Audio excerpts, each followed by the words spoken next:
So what I typically be looking for is any sort of shine, which is being created by the light bouncing. So that's obviously here and here. I would then do some makeup under the eyes to again bounce a bit of light just to get rid of any eye bags. And hair-wise, I would just take away all of these little pingy hairs that the studio lights would catch, and then probably set the hair so it just looks nice and tidy. Okay, so looking at Amelia's face, this time the light's sort of reflecting off here, and it looks like she's prone to a little bit of shine up there and around her nose.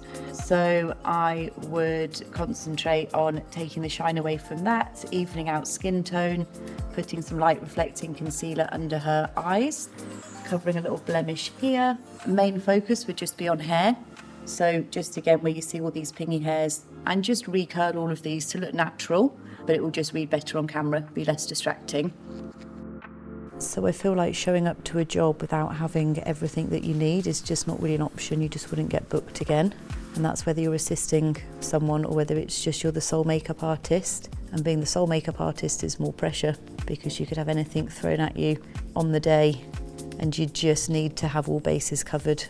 That you've got to be prepared for any sort of skin type or skin tone. And every face is so different, and very quickly if you need something really niche, I just know where it is to my left at all times.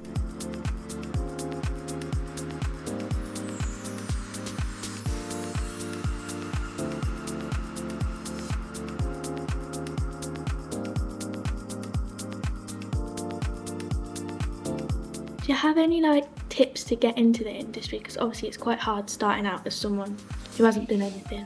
I think the industry's changed quite a lot now in that you have got the platform where you can really build up your reputation and show your artistry off just from your social platforms, which is amazing. When I started, it wasn't really that, and it was just old school emailing, looking at the credits of films and TV dramas, and then finding out how to get hold of that person, doing a bit of detective work, and then contacting that person saying, I would love to come and assist you. I loved your work on whatever show it was. And then again, you just keep going, and hopefully at some point someone will say yes. So obviously you guys have come in today to learn a bit more, to ask questions. Have you found it helpful? It's been so helpful to see how different the makeup looks on all the lights than to not being on the bright lights. It's so good to know. Obviously it's nice with what we have at the college, but obviously nothing kind of compares to this whole set and the cameras and obviously your knowledge of things. Take that on board and then change how we're going to do with our work. And also just put ourselves out there into the industry from what you've told us today. Definitely. It's been great. Yeah. Thank you very much. Oh, you're so welcome. Thank you for being my models.